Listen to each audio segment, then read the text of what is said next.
do eterno, daquele que vive e que reina para sempre. Aleluia. Eu convido a você que abra a sua revista aí lá na lição de número 9. Lição de número 9, que tem por título As Consequências do Pecado, né? Vamos fazer o texto bíblico básico, que está lá em Gênesis 3, 16, 19. Né? Você pode, quem não tem revista, pode estar acompanhando aí lá com a sua Bíblia. Isso se encontra lá em Gênesis 3, 16, 19. E depois Romano 6, 20, capítulo 6, versículo 20, 21 e 23. E Isaías 59, do 1 ao 3. Tá? E diz assim: E a mulher disse: multiplicarei grandemente a tua dor e a tua conceição. E a tua, conceição. Com dor terás filho, e o teu desejo será para o teu marido, e ele te dominará. 17, você pode ler para mim?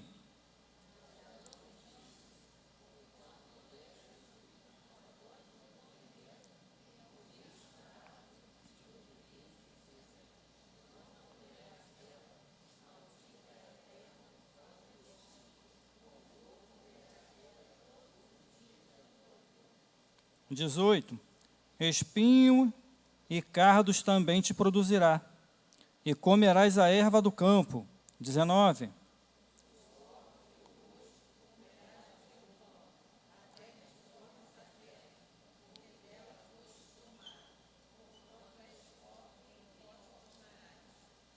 agora Romanos 6, capítulo 20, 21 e 23, o 20 diz assim: porque quando eres servo do pecado, estáveis livres da justiça. 21,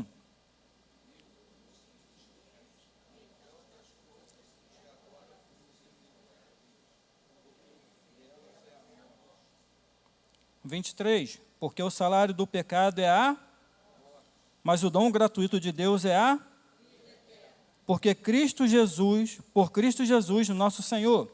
Isaías 59, capítulo 1, 2 e 3. Os irmãos, capítulo 1.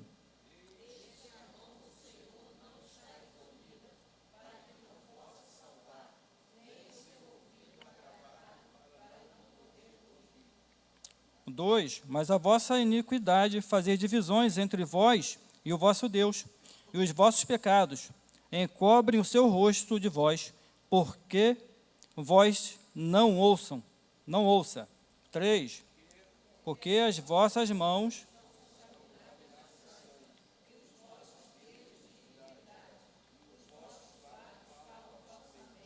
e as vossas línguas. Aleluia.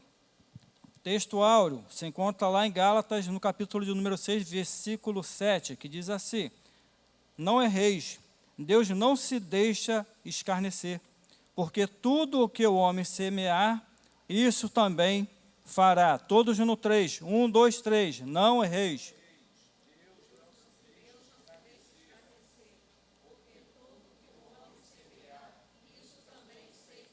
Isso também ceifará.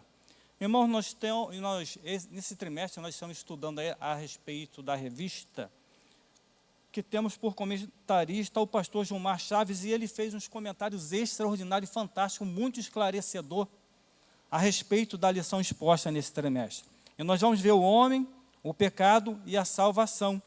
E hoje nós estamos falando a respeito as consequências do pecado, né? As consequências do pecado. Nós vemos que o pecado ele veio com uma bagagem pesada. Veio ou não veio? Veio para arrebentar com o homem, né? Aí você fala, mas por que, Wagner, que o pecado ele veio com uma bagagem pesada? Porque o propósito de Deus para a minha vida e para a sua é tremendo, fantástico e extraordinário. Satanás ele não poderia vir com uma bagagem fraquinha diante de um propósito tão tremendo e extraordinário como o que Deus chamou para a minha vida e para a sua. Deus, quando pega o homem e coloca o homem no jardim, Deus faz uma promessa fantástica para o homem. Ele fala, olha, eu vou te colocar no jardim, e você vai viver uma vida fantástica, tremenda e extraordinária, perfeita em todas as áreas da sua vida. Esse era o protótipo real e original de Deus para o homem. O homem desfrutaria de tudo. teria com Deus uma comunhão fantástica. O homem dominaria, governaria, o homem ordenaria, e todos os seres vivos que Deus criou respeitaria o homem, e o homem dominaria sobre todos os seres criados. Não foi para isso que Deus criou o homem? E o melhor de tudo, o homem habitaria no jardim, tudo de graça. A natureza serviria o homem, como servia na época de Adão, porque estava tudo perfeito. Tudo perfeito. E Deus, toda a tarde, Deus descia e palestrava com Adão. Olha que coisa fantástica. Como se não bastasse estar tudo perfeito no jardim, viver tudo tranquilo, na mais perfeita ordem, Adão com a natureza, com os animais, irmão, perfeito. Pensa num ambiente fantástico, tudo perfeito, porque aquele que criou tudo é perfeito. Perfeito. Satanás, ele não poderia vir com uma bagagem mesquinha e miserável diante de um propósito tão tremendo e perfeito. Aí agora você começa a entender porque quando o inferno se levanta contra a sua vida, ele vem pesado. Porque o propósito que Deus tem para a tua vida é fantástico, tremendo e extraordinário. É coisa grande. Satanás não vai vir com a miserinha não, vai vir com coisa grande. Para tentar frustrar os planos de Deus na sua vida. Mas será que ele consegue? Para ele conseguir só depende de mim e de você. Aí você fala, por quê, irmão Wagner? Adão tinha tudo isso na mão. Sabia de todo o projeto de Deus, conhecia Deus, palestrava com Deus. Sabia de tudo que Deus tinha. Mas só que um dia Adão, ele resolve dar ouvido à serpente. Dar ouvido que Satanás falou para ele. E ali olha o que Adão faz, irmão. Adão, ele foi obrigado a pecar? Ele foi obrigado a comer o fruto? Eva pegou Adão e falou, Adão, come isso aqui, senão te quebra a cara. Foi desse jeito? A serpente obrigou a Eva a comer a maçã? Comer a maçã, não comer o fruto? Não. Foi tudo feito consensualmente. Foi ou não foi? Então, o que houve ali foi o quê? Foi uma troca. Uma troca de projetos. Adão, ele deixou de dar ouvido ao projeto de Deus para dar ouvido aos projetos da serpente. E Satanás, ele tenta fazer isso toda a vida, todo dia quando você acorda e quando eu acordo. Ele fala, ó, vamos trocar o projeto? Com aquela vozinha mansa, né? Querendo tirar de mim e de você o projeto que Deus tem para a minha vida. Querendo quebrar a aliança. Irmão, a desgraça que nós vemos no mundo hoje, tudo que nós vemos isso acontecendo, catástrofe, a miséria que nós vemos aí, devastando a humanidade, é por causa de uma coisa, quebra de aliança. O que nós vivemos até os dias de hoje é por causa de uma quebra de aliança que Adão resolveu fazer no Jardim do Éden. Por causa de uma quebra de aliança. Por causa de uma quebra de aliança. Vamos lá, irmão, comentário, palavra introdutória. Nessa lição, serão apresentadas as marcas deixadas pela queda, ou seja, pela quebra de aliança. O rompimento com o Criador, né? A desordem nos afetos e nos vínculos. A dor física, a morte, o exílio do Éden, revelam que transgressões inaugural alterou profundamente o plano inicial do Senhor, o seu feito, a sua imagem e semelhança. Contudo, mesmo em meio ao juízo, uma promessa foi plantada. A descendência da mulher esmagaria a cabeça de quem? Da serpente. Satanás, ele entrou, semeou, e quebrou o projeto original e real de Deus para o homem. Mas só que Deus, ele já tinha em mente um resgate para tudo isso. Um resgate para tudo isso. Irmão, Deus, ele nunca é pego de surpresa. Deus nunca é pego de surpresa. Engana-se quem consegue pegar Deus de surpresa. Porque Deus, existe um atributo em Deus chamado presciência. Antes que tudo aconteça, Deus já sabe do que vai acontecer. Antes que tudo que eu vou fazer amanhã, depois da manhã, 1 ano, 3 anos, Deus já sabe tudo, irmão. Já está tudo escrito, tudo ordenado direitinho, né? Tópico 1, a consequência espiritual. Nós vamos ver que a primeira coisa que o pecado ele vai fazer, ele vai trazer uma consequência, o quê?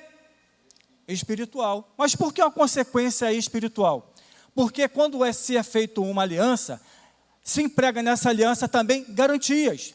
E o que é uma aliança? É um acordo, é um tratado, é um pacto feito entre partes, que todos têm o mesmo interesse em relação à mesma ao mesmo objetivo, tem o mesmo objetivo. É verdade ou é mentira? Né? Para mim fazer aliança com você, nós temos que pensar igual, nós temos que ter o mesmo objetivo e o mesmo interesse, que aquele algo que foi aliançado, ele avance, ele progrida, ele cresça, ele dê certo. Mas quando há uma ruptura na aliança, uma quebra na aliança, há danos. E quando há danos, há também perdas. E isso que aconteceu com Adão, o que aconteceu com o homem, o que aconteceu com a humanidade. Houve muitas perdas. Mas por que o homem sofreu as maiores perdas? O homem sofreu as maiores perdas porque o homem não entrou na sociedade com nada. É verdade ou é mentira? O homem não entrou na sociedade com nada, o homem entrou somente com a obediência. O homem não investiu nada, Deus investiu tudo. Tudo era de Deus. Tudo que Deus investiu na aliança comigo e com ele, tudo é dele, irmão. Até o fôlego de vida que eu tenho é dele. Como é que o Criador de todas as coisas vai me chamar para uma aliança se eu não tenho nada para aliançar, eu não tenho nada para oferecer, eu não tenho nada para empenhar na aliança? E Ele faz isso comigo e faz isso contigo todos os dias. Ele nos convoca para uma nova aliança. Olha, Wagner, acorda. Vamos nós, mais uma aliança. Eu falei, qual é a aliança, Senhor? Que você vai romper o dia, mais uma vez, comigo. Eu falei, amém, Senhor, estamos juntos. Todos os dias é desse jeito, é matar um leão por dia. Matar um leão por dia. E não era diferente com Adão, por isso que todos os dias Deus chegava no jardim, no final do dia, Deus dizia, aí Adão, como é que foi o dia? Foi tudo certinho. O serviço fluiu bem, está tudo certo, tudo direitinho, né? E só que agora há o quê? Acontece que é uma morte espiritual. Satanás, ele entendeu uma coisa, que se eu fizer o homem quebrar aliança com Deus, eu consigo derrubar ele. E outra coisa fantástica e extraordinária, que Deus nunca exigiu de mim, de você, uma aliança perfeita.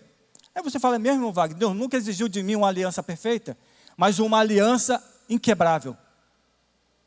Uma aliança inquebrável. Porque enquanto a aliança está de pé, está valendo tudo que foi acordado entre a aliança. Mas se a aliança quebrar, for desfeita, irmão, entra o dano. Né? 1.1, a morte espiritual. Quando Adão e Eva se esconderam da presença do Senhor, não foi só o corpo que se encolheu entre as árvores, foi a alma que se retraiu diante da santidade. A morte espiritual é isso, viver longe da fonte da vida, mesmo respirando. Irmão, a morte física, para mim e para você, é certa. Isso é, se nós não formos transformados. Mas a morte espiritual é outra coisa. Foi o que aconteceu imediatamente quando Adão ele peca contra Deus. A Bíblia vai dizer que agora desce uma parede de separação entre Deus e o homem, por causa do pecado. Você vai ver que a morte espiritual é uma coisa tão assombrosa, que até Cristo, quando estava na cruz do Calvário, que agora ele vai experimentar a morte espiritual, ele vai falar, Senhor, agora não. Deus meu, por que o Senhor me desamparou? Porque o Senhor me abandonou agora? Você vai ver, Jesus ele não reclamou, irmão, da morte física, de ser furado, escarneado, né, apedrejado, açoitado, 40 vezes com chicote. Não. Jesus ele não reclamou. Você viu Jesus reclamar disso? A Bíblia falou isso? Mas quando Jesus vai na cruz e agora ele vai provar da separação total e real entre o Pai e o Filho, entre Deus e o homem, agora ele sente o peso dessa separação. O peso da separação entre Deus e o homem. Agora ele reclama, ele agora fala, agora não, Senhor. Por que o Senhor vai me desamparar num momento desse tão difícil? A morte espiritual, o desligamento total entre o homem e Deus. Entre o homem e Deus. É assim que funciona. A morte espiritual entre o homem e Deus. E embora Deus esteja perto, o homem também é perto, porque Deus ele nunca consegue ficar distante do homem. Deus está sempre perto. Mas o pecado faz com que Deus se separe. Aí o autor ele vai dizer, olha só, a partir de então, o ser humano... Não, me perdoe, irmão. Aqui. A morte espiritual é isso. Viver longe da fonte de vida, mesmo respirando. O homem acha que está vivo, que está tudo bem, mas espiritualmente está morto. está morto. Uma separação entre o homem e Deus. Você não consegue sentir mais a presença, não consegue ouvir mais a voz de Deus, não consegue sentir mais a presença, não consegue mais sentir quando está falhando, quando está pecando, quando está se distanciando do Senhor, porque você está distante. É assim que o homem vive, irmão. O homem sem Deus vive assim, desse jeito. 1.2. Distorção da liberdade e da obediência. O homem, Deus ele cria o homem para a liberdade e para a obediência. Aí você vai falar, o que é isso, irmão? Liberdade e obediência. Deus ele vai doar para o homem uma liberdade juntamente com obediência. O autor ele vai dizer assim, ó, no jardim, agir de modo independente e obedecer não era forças em oposição. A liberdade não era um campo sem cerca, mas um espaço onde o amor podia escolher permanecer. O cumprimento do desígnio divino não era sinônimo de submissão cega, mas um gesto de entrega nascido do pleno conhecimento de quem é Deus. Irmão, Deus ele dotou a mim e a você de liberdade. Assim como dotou Adão também de liberdade no jardim. Você vai ver que Deus ele chama Adão e dá autonomia para Adão fazer tudo o que ele quisesse no jardim. Só restringiu Adão de uma coisa, ó, da árvore do conhecimento você não vai mexer. Lá não, lá você não mexe. Mas fora isso, irmão, Adão ele tinha liberdade para fazer tudo o que ele quisesse no jardim. Deus chama Adão e dá autonomia a Adão para nomear tudo que nós conhecemos pelo nome hoje, foi Adão que deu. Olha só, deu autonomia para Adão fazer isso. Deus dá autoridade a Adão para governar no jardim. Deus dá moral a Adão para isso. Tudo se submetia a Adão e tudo isso com liberdade. Aí o que é que eu vou entender, Wagner? Eu vou entender que a liberdade que Deus me deu sem medida é debaixo da obediência do Senhor. É uma liberdade com obediência. O que é isso, irmão Wagner? A autoridade que Deus me deu, que Deus deu a Adão, que Deus deu ao homem para governar, para conduzir, para cuidar. É uma liberdade que eu tenho para fazer o que eu quiser diante dos desígnios do Senhor. Assim como liberdade cristã. A liberdade cristã que eu tenho diante do Senhor como liberdade é de fazer aquilo tudo que eu tenho que fazer como cristão, diante dos desígnios do Senhor. Liberdade cristã. Assim, da mesma forma, Adão ele tinha autonomia para fazer tudo, liberdade para fazer tudo que Deus determinou, segundo as ordens do próprio Deus. A autoridade que eu tenho, a liberdade que eu tenho para fazer o que eu posso fazer, é o que eu devo fazer como crente, o que está nos moldes do Evangelho. Se passar disso, irmão, não é liberdade, é libertinagem. É meio parecido, mas é totalmente diferente. Liberdade cristã de libertinagem. Amém? Os irmãos estão me entendendo até aqui? Você pode dar um glória a Deus aí, irmão? Me ajuda aí, me ajuda aí. Mas quando o homem decidiu seguir sozinho, sem dar ouvido à voz do Altíssimo, sua suposta autonomia converteu-se em desorientação. Quando o homem agora ele começa a querer exercer da liberdade que foi dada para ele, da autoridade que foi dada a ele, ele começa agora a entrar por aí, agir como homem desorientado. Desorientado. É por isso que nós vemos muita gente metendo os pés pelas mãos, fazendo um monte de bobeira aí, porque está agindo fora da direção de Deus. Aí ele age como homem o quê?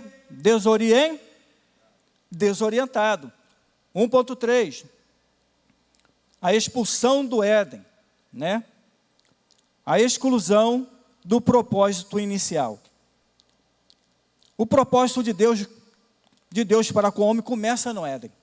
Só que agora o homem ele é expulso de lá por causa da quebra de aliança. Por causa de uma quebra de uma aliança. E o homem ele vai perdendo tudo que Deus tinha determinado para ele. E uma das coisas que o homem perde é a morada no jardim no Éden. E o que é a morada do jardim do Éden? Viver na presença, viver no jardim do próprio Deus. Jardim do Éden, ele tem sinônimo de, como é que eu vou dizer? Me fugiu a memória. De paraíso, irmão. Jardim do Éden. Deus, ele constrói o planeta, constrói a terra, constrói tudo legal. Tudo top. Né? E a Bíblia vai dizer que Deus construiu tudo e viu que era bom, e ele mesmo falou, é muito bom. Tudo que nós construímos é bom, perfeito, extraordinário. Mas agora Deus, ele pega um cantinho dentro do bom, dentro do perfeito, e constrói um cantinho ainda muito mais perfeito do que tudo aquilo que ele fez, e coloca o homem para morar lá, chamado de Jardim do Éden. Se já era tudo bom, tudo perfeito, tudo extraordinário, Deus agora faz um cantinho para o homem, para você ver o cuidado, o amor, o zelo que Deus tinha e ainda tem pelo homem, por mim e por você, de apresentar o melhor, de nos dar o melhor. Deus agora constrói um lugarzinho ainda muito mais perfeito e coloca no Jardim do Éden. Né? Eu costumo dizer que o Jardim do Éden é tipo um jardim de inverno do próprio Deus. Né? Uma extensão do céu, porque todos os dias Deus descia no jardim para palestrar com Adão. A presença de Deus no jardim era constante, todos os dias Deus estava lá. E agora, por causa do pacote do pecado, Adão, ele perde esse privilégio de morar no melhor lugar do mundo. Ele é expulso do jardim. E vai dizer assim o texto: o ser humano foi afastado do santuário da criação. Mas antes disso, havia se afastado de si mesmo e de Deus. A Bíblia, quando o homem ele começa agora a traçar os seus próprios caminhos, seus próprios desígnios, ele começa a se afastar de si mesmo, porque o homem ele foi criado para um propósito específico. Para um propósito específico.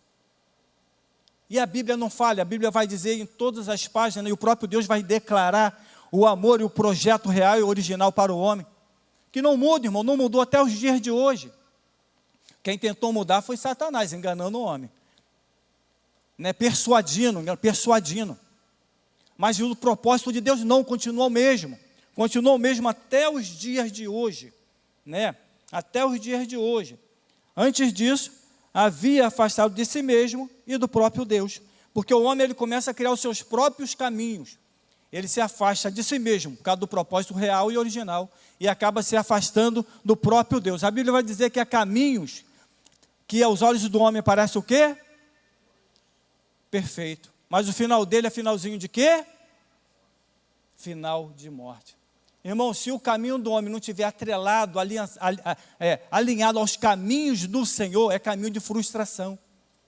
Foi isso que Adão tentou fazer, ele tentou traçar uma nova trajetória, um novo percurso, um novo caminho, que a serpente buzinou no ouvido dele. E deu problema, a consequência está aí até hoje, e o propósito de Satanás continua sendo a mesma estratégia até os dias de hoje. Até os dias de hoje. Satanás ele continua tentando nos persuadir, para nos fazer quebrar a aliança, tentando nos tirar do propósito real e original daquele para o qual nós fomos chamados. Né? A terra que antes nutria passou a exigir esforço. Olha só, a terra que antes ela era aliada de Adão, agora ela começou a dar para ele esforço. O bem pareceu se esconder atrás de uma espada flamejante. O homem agora é expulso de tudo aquilo que Deus planejou para ele no jardim do Éden, daquela atmosfera tremenda e extraordinária, e agora é posto um anjo na porta do jardim com a espada flamejante para que ele não desfrutasse daquele ambiente fantástico e extraordinário que Deus tinha planejado para o homem, Tudo isso por causa de uma quebra, irmão, de aliança, por causa de uma falta de observância. Nós devemos observar nos propósitos de Deus para a minha vida e para a sua. Hoje nós não somos mais inocentes, hoje nós não somos mais leigos, nós somos mais cegos, porque ouvimos a voz do Senhor, sabemos para que Ele nos chamou, e nós temos aqui, olha o que nós temos aqui, o que Ele deixou para mim e para você. Está tudo escrito aqui, os propósitos, os desígnios deles, projetos, para a minha vida e para a sua. Para a minha vida e para a sua. O bem pareceu se esconder atrás de uma espada flamejante. Não apenas pelo a expulsão marca o fim da era da inocência e o início da espera. Não apenas pelo retorno à casa da primeira aliança, mas pela restauração da comunhão perdida. Tópico 2. As consequências existenciais do pecado. Irmão, é uma bagagem muito pesada que o pecado ele entrou trazendo sobre a humanidade. Sobre a humanidade, né? 2 pontos, aqui, aí ele vai fazer assim, o comentário. Eu estou com a revista do professor e tem uns comentários em azul que, de repente, quem está com a revista aí do aluno, não tem, irmão. Mas vai dizer assim, ó. A saída do Jardim do Éden não foi só um deslocamento geográfico, foi uma fratura exposta na entranha do ser. Para a gente poder ter uma ideia do que estava acontecendo, do que é que estava acontecendo, o que aconteceu, o que acontece nos mundos de hoje.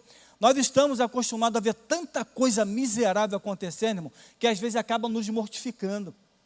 E às vezes acabamos achando que é real, que é comum. Não é não, irmão. Não é comum, não. Deus, ele trouxe o homem, ele criou o homem para um projeto fantástico, extraordinário. Essa miséria que nós vemos o mundo vivendo aí, não é isso que Deus tem para o homem, não, irmão. Não é isso que Deus tem para o homem, para a minha vida e para a sua, não. Deus tem coisa grandiosa, fantástica e extraordinária. E extraordinária, você fala, ô irmão Wagner, mas por que o mundo está desse jeito? Por causa de escolha.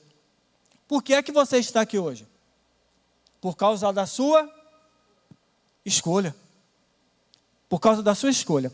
Adão, ele escolheu dar ouvido à serpente e ignorar os propósitos de Deus. Pagou um preço alto. E todo ser humano agora veio embaixo dessa maldição.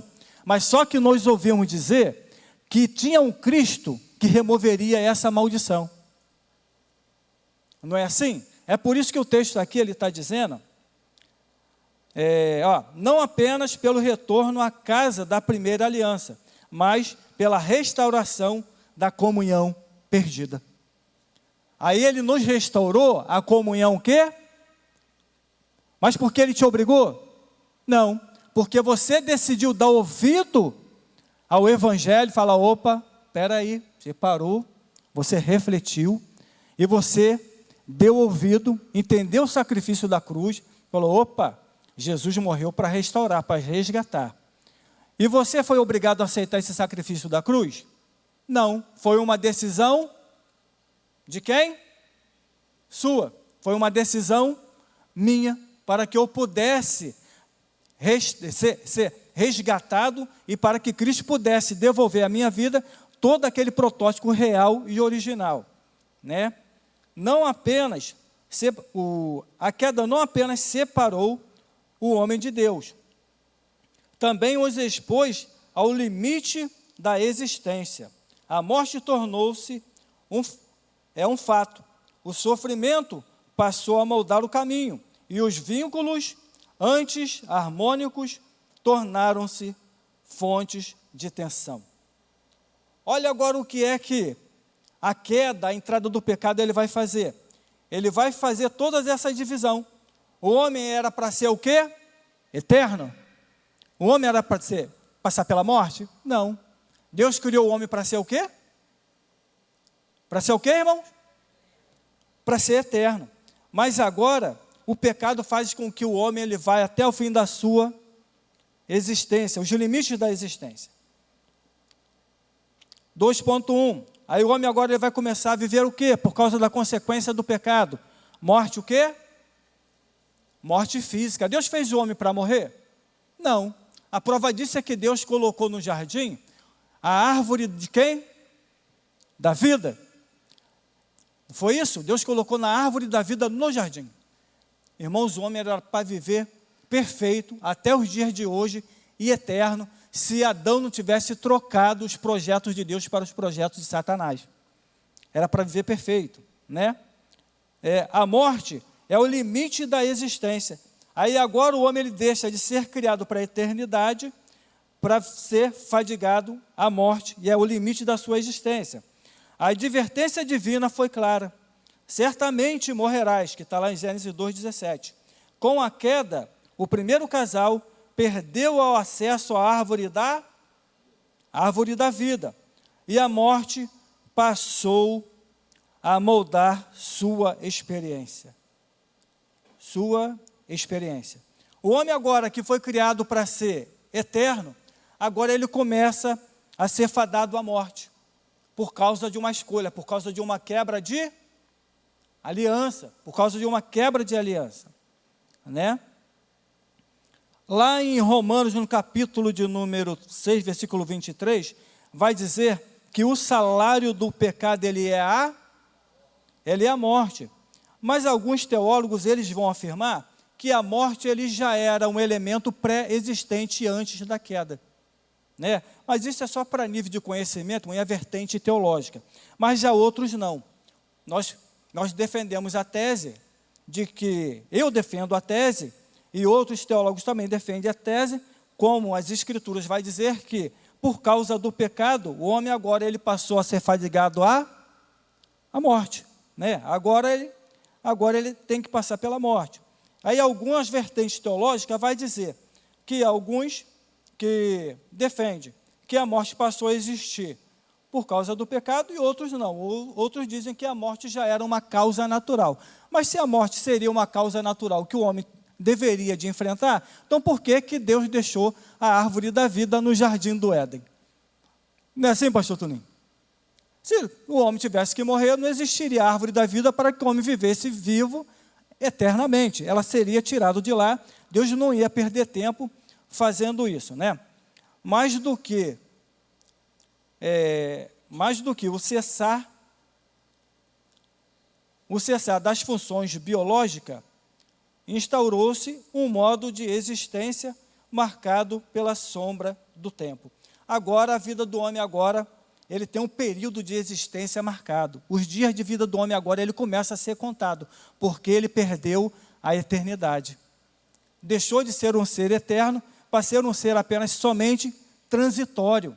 O que é isso, irmão Wagner? Um ser transitório. É um ser que tem um tempo estipulado.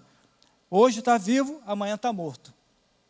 É assim que agora funciona, por causa do pecado. 2.2, sofrimento e frustração. Né? Sofrimento e frustração. Você vai ver que agora um homem que foi criado para viver de júbilo, prazer e regozijo, agora ele está fadado a viver sofrimento e frustração. Com o pecado, a vereda da vida perdeu a leveza do jardim e ganhou o peso da desobediência. O desconforto passou a acompanhar o corpo, do nascimento até a morte.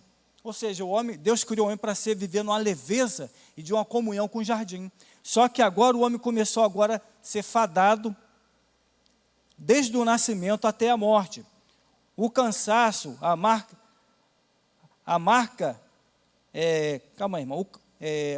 o cansaço, a marca, os dias, a frustração, a visita, até mesmo os mesmos que conquista. Agora o homem foi criado para ser eterno, fadado à morte. Vamos lá, 2.2. Desejo desmedido e exaustão inferior. Queremos mais, queremos tudo, e ainda assim, mesmo quando temos, continuamos sentindo falta de algo. Aí você vai ver agora que olha só o que está acontecendo. O homem agora está sempre sentindo falta de alguma coisa. E isso vai gerar dentro do homem um desejo desmedido e exaustão interior, buscando preencher esse algo que está faltando. Não é assim a vida do homem? Nunca está satisfeito com o que ele tem. Por que não está satisfeito? Porque o que ele tem nunca preenche um buraco que existe dentro do homem. Aí você vai ver, para preencher o vazio, o homem começa a buscar agora, como vai dizer o texto, desejo desmedido. Aí agora ele vai começar a procurar preencher esse vazio nos vícios, nas bebedeiras, né? Nos desejos desmedidos, na possessão de bens, tudo isso buscando a preencher um vazio e um saciamento que nunca vai ter. Aí você vai dizer, mas por que, irmão Wagner, desse jeito?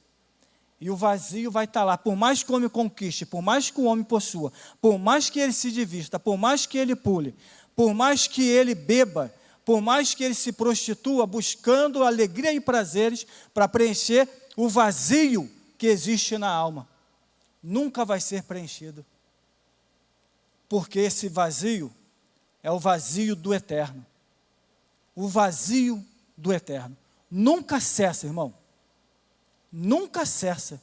Aí você vai ver que nós vemos muitos homens dizendo-se empresários muito bem-sucedidos, sempre buscando sucesso, buscando mais e mais, mas a vida é uma ruína, é uma desgraça, é uma tristeza, sempre buscando mais e mais, com muita riqueza, mas a vida é uma miséria.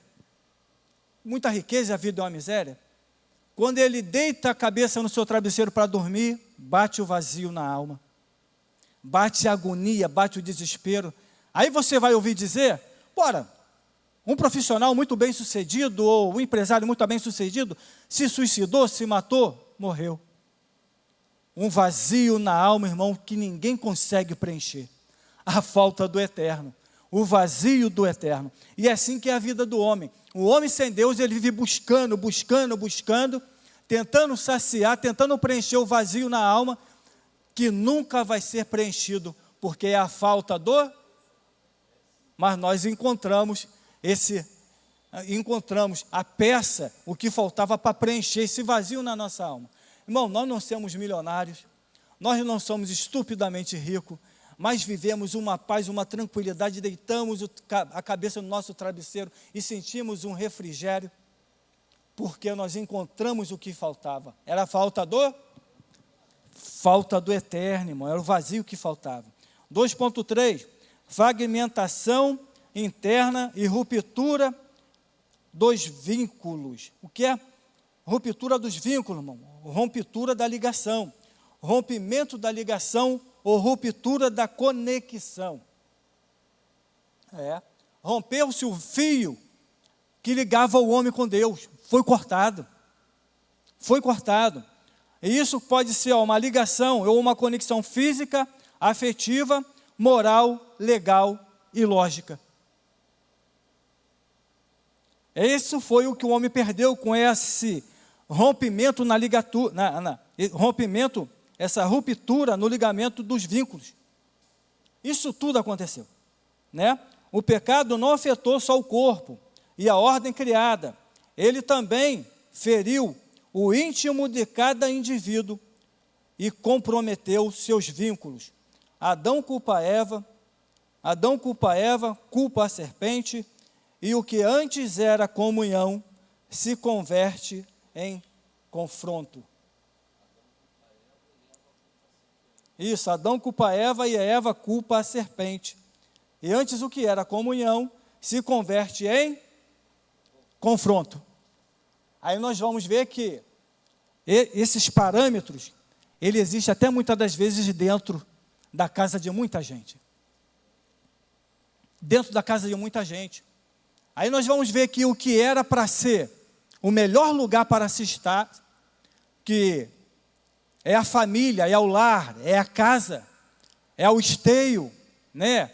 É onde uma família, tudo se começa para o ser humano, é a coluna de tudo, é a base de tudo, a instituição mais perfeita, mais fantástica, mais antiga existente da face da terra, projetada para vencer, para triunfar, né? Segundo os moldes de Deus. Uma família foi criada por Deus dentro de um projeto de conquista, de triunfo e de vitória, porque o projeto família veio do céu, né?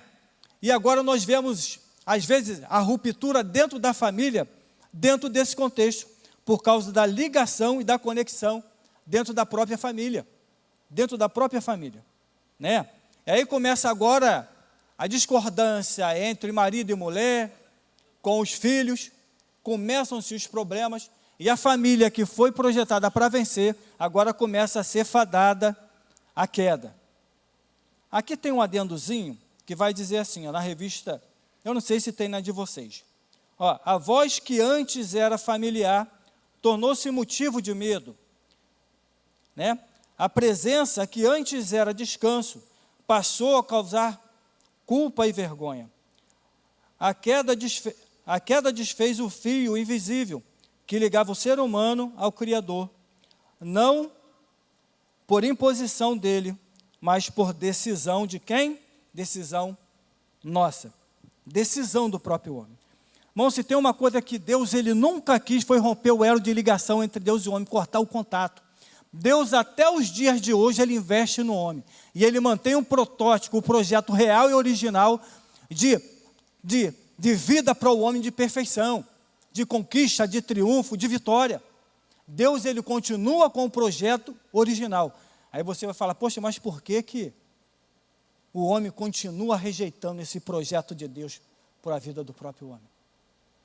Né? Por que as pessoas continuam escolhendo o pecado? Escolhendo a morte, em vez de dar ouvido ao Evangelho.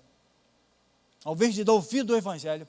Ao invés de dar ouvido às promessas propostas de Deus, que são tão fantásticas, irmão, extraordinárias, por causa de uma migalha de miséria dada por Satanás. Tudo mentira, tudo ilusão. Tópico 3, irmão. Vou correr um pouquinho para encerrar, que o pastor Toninho já cruzou as pernas. Quando ele cruza a perna e começa a folhear a revista, irmão. Vamos lá. 2.3.1, que vai dizer, ó, que o homem agora, ele é acometido de medo, culpa e vergonha. Irmãos, o homem não foi criado para ter medo, não se sentir culpado e nem ter vergonha de nada. Porque o homem ele foi criado para viver uma vida de perfeição e de retidão. Isso tudo agora só começou a acontecer por causa da queda. O homem ele foi criado para ser orgulho, honra e ter muita confiança. Ter muita confiança, porque o homem ele foi chamado para ser pautado e viver nas verdades que o próprio Deus assegura para ele. Você tem vergonha de viver o que você vive hoje? Não. Você tem vergonha de anunciar o Evangelho de Cristo, que embora muitas das vezes, muitas pessoas escarniam e rejeitam o Evangelho? Não. Aí você fala, por que não, irmão Wagner? Porque eu sei o que anuncio hoje. Porque Deus ele arrancou de mim aquela vergonha, aquele medo, aquele incerteza que eu tinha e me encheu de ousadia, de autoridade, de intrepidez. É assim, é verdade ou é mentira? Irmão, eu não me via hoje aqui falando de evangelho, de Bíblia no microfone. Eu não me via pregando o evangelho na rua, irmão, em morro, em favela. Em favela, irmão. Deus faz umas coisas assim que nos transforma, e nós viramos super-homem quando se trata de evangelho, né, pastor Toninho? Porque é verdade, irmão, é incontestável. É incontestável o que o evangelho assegura. Mas quem vai convencer o homem do que outras pessoas, o pecador, do que o que eu estou falando não é verdade? É a veracidade, a intrepidez, é a segurança com que eu anuncio aquilo com que eu acredito. Com que eu acredito. Irmão, nós vemos o mundo aí numa miséria, numa desgraça total. Todo dia que nós abrimos a televisão e vemos um noticiário, é só miséria. É mortandade, é assassinato, é estupro, é feminicídio. Só miséria. Mas, enquanto a igreja estiver na terra, enquanto eu estiver na terra, enquanto eu vestir a camisa do Evangelho e cumprir o papel para o qual Cristo me chamou, para o qual Cristo chamou você, a história de muitas vidas podem ser mudada. A minha foi mudada porque alguém falou do Evangelho para mim, pastor. Alguém pregou, alguém falou para mim. Alguém falou para mim. E eu resolvi dar ouvido. Isso foi impactante, impactou a minha vida e eu mudei. Irmão, 40 anos atrás. Aí você fala, irmão Wagner, quantos anos você tem? Eu tenho 50. E já tem quase 40, irmão, porque eu comecei a servir a Jesus com 15 anos. 15 anos. Com 17 anos eu fui o obreiro mais jovem da igreja onde eu era, pastor. Porque alguém falou para mim no evangelho, eu era adolescente. Mas mesmo assim falaram de mim, não olharam para mim e falaram, falar de evangelho para adolescente é tudo doido, ele vai dar ouvido ao evangelho ou nada. Irmão, criança, vou contar uma historinha para você. Você sabia que os muçulmanos, eles preparam o filho deles dentro do ventre? Dentro do ventre. Aí você fala, como é que é isso, irmão Wagner? Você vê que eles morrem por causa da causa desses homens-bomba, kamikaze, não é assim? Eles morrem acreditando no que Allah fala. No que o Allah fala. Porque quando eles são pequenos, dentro do ventre, o pai coloca a cabeça na barriga da mãe e já nasce assim, irmão, ó. Allah é o nosso Deus e Maomé é o nosso profeta. Direto, irmão, direto. Ele bota a cabeça na barriga da mãe e a criança já nasce com aquilo incutido na cabeça dele, que quando ele cresce, irmão, é ruim de tu arrancar ele de lá. Ele doa a vida pela causa, ele acredita que ele vai ser presenteado por causa disso, pastor Toninho. Para você ter a noção, você vai falar, irmão Wagner, por que é que você está falando isso? Eu estou falando isso para você ter um pouquinho de noção do que o que você fala, das palavras que você profere, do que você anuncia, pode fazer. Pode mudar a história, irmão. Pode mudar a humanidade, pode mudar um bairro, pode mudar o lugar onde você mora, né? Vamos andar mais um pouquinho. Tópico 3. As consequências coletivas e cósmicas do pecado, né? Herdamos a inclinação ao mal. Vivemos a um universo sujeito à corrupção e carregamos no coração uma saudade do que fomos criados para ser. Isso aqui é uma coisa fantástica, irmão. Uma saudade do que nós fomos criados para ser. Você vê que todo homem, por mais que ele vive na promiscuidade, vive afundado no pecado, dentro do coração dele, ele anela por alguma coisa. Ele anela por alguma coisa. É a alma dele clamando pelo seu Criador.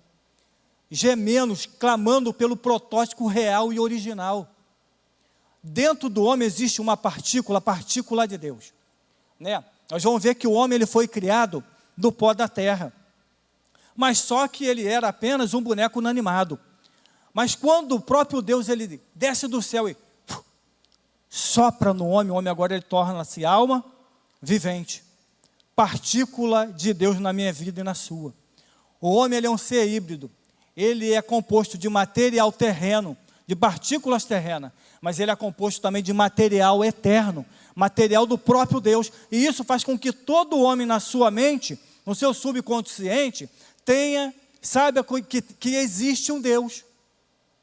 Existe um Deus. E a alma do homem clama a todo momento de ter um contato com esse Deus que ele não sabe onde está por causa da entrada do pecado. Que embaçou essa imagem de Deus, pastor Toninho. O pecado ele nos dá uma imagem turva a respeito de Deus. Aí ele começa a se perguntar, quem é esse Deus? Quem ele é? Como é que eu faço para servir?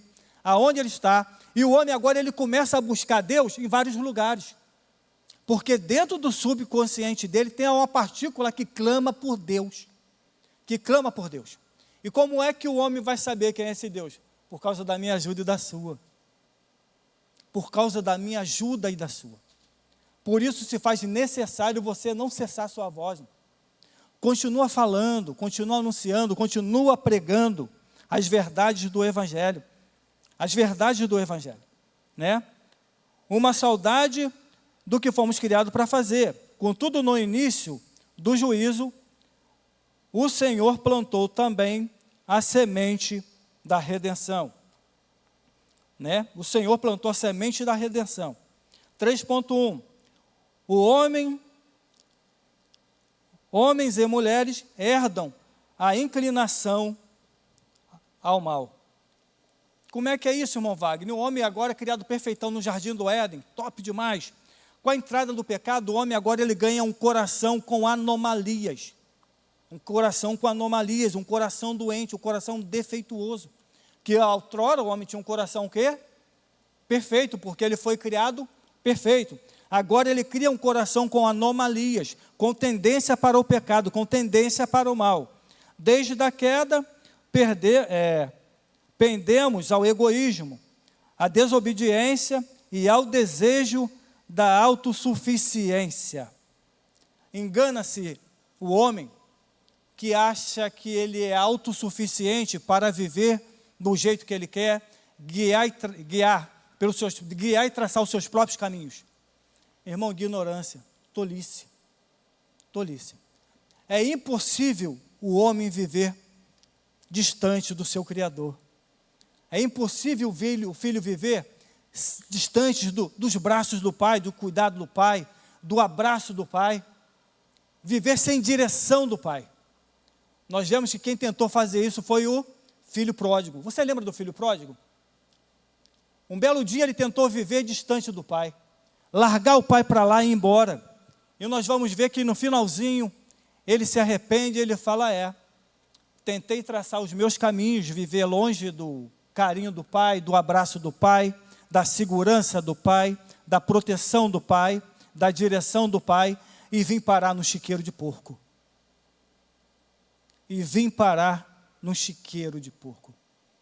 A direção do Senhor, o caminho do Senhor, o desígnio do Senhor, o cuidado do Pai, o amor do Pai, a casa do Pai, a presença do Pai ainda é o melhor lugar para se estar.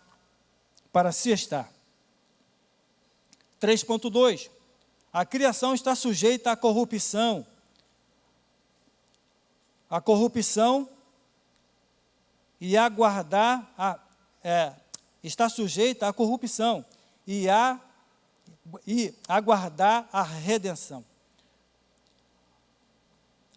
Não há dúvida, a queda feriu toda a criação. A terra que antes cooperava, agora resiste. O solo produz espinho,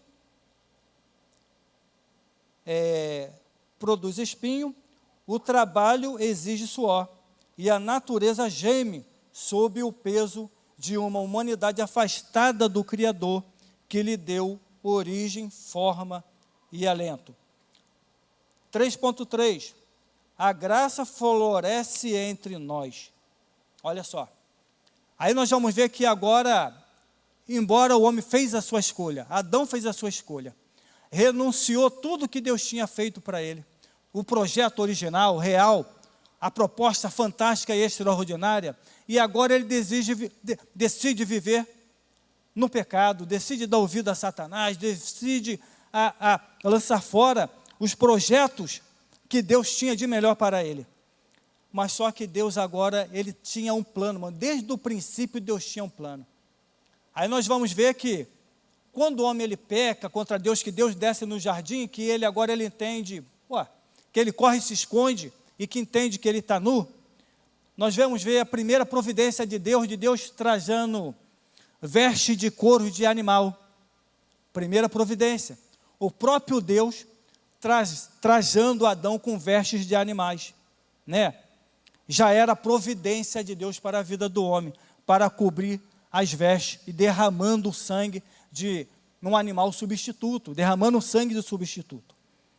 Mesmo no momento mais escuro da narrativa bíblica, a graça não se calou. Ainda lá no berço da criação, o Pai vaticina que da descendência da mulher nasceria alguém que esmagaria a cabeça da serpente.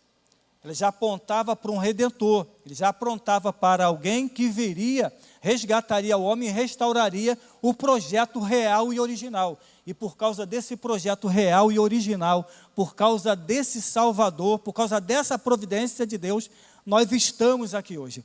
Eu estou aqui hoje, você está aqui hoje, né? O propósito de Deus, o real e original, foi devolvido para a minha vida e para a sua, e nós um dia adentraremos o céu pela porta. Adentraremos no céu pela porta. Irmão, a graça nos alcançou. A graça nos alcançou. O que eu fiz para merecer isso? Nada. mas quem fez tudo foi Ele. Ele fez o projeto, Ele me criou, Ele traçou para mim um projeto. Eu larguei tudo de volta, pastor Toninho, tudo de lado, pastor Toninho, abandonei tudo. Falei, Jesus, nada, o negócio é viver a minha vida do meu jeito. Não é assim que eu me pensa, pastor? Viver do meu jeito, curtir a minha vida, tenho meu dinheiro, tenho meu trabalho, né? Tenho meu trabalho. Mas Jesus continuou insistindo, Deus continuou insistindo e falou, olha, não é desse jeito. Né? Na cruz, essa palavra germina em plenitude. Em Gênesis, a serpente é vencida, o véu é rasgado e o caminho de voltar é reaberto. O Éden ainda não foi restaurado por completo, mas os passos do reencontro já se ouve entre nós. O juízo não foi a última palavra, o amor e a misericórdia, sim. Conclusão: o pecado tem consequência extensa, rompe a comunhão com o Senhor, fere a alma, enfraquece o corpo, contamina as relações e atravessa toda a criação. Onde havia harmonia, instalou-se tensão. Onde havia plenitude, nasceu o vazio. Mas mesmo fechando os portões da primeira morada, Deus não cerrou as janelas da alma, que nos permite enxergar a eternidade. Onde termina o capítulo da inocência, começa a história da redenção. No Éden, as lágrimas anunciam o início de um novo tempo, e muitas vezes é delas que nascem as primeiras orações. Ao longo das Escrituras, Deus está presente na dor, revelando-se capaz de transformá-la em trilhas de redenção. A trajetória humana foi marcada pela queda, mas não está condenada a ela. Aleluia. Glória a Deus. A trajetória humana foi marcada pela queda, mas não está condenada a ela. A trajetória do ser humano foi marcada pela queda. O plano real e original de Deus para com o homem foi largado de mão. Mas não está tudo terminado. Não está tudo terminado. Deus, ele dá uma última cartada. E Satanás, ele não contava com essa estratégia, de que viria que pisaria a cabeça da serpente, de uma vez por toda, e restauraria a minha vida e a tua, e devolveria ao homem o plano real e original, e nos honraria e entrar pelos céus, pelas portas, porque Cristo nos redimiu de todo o pecado e de toda a condenação. Aleluia. Eu agradeço ao pastor Toninho pela oportunidade, e você pode aplaudir ao Senhor, aleluia, por mais essa oportunidade que Ele nos concede de ouvir e aprender a sua palavra.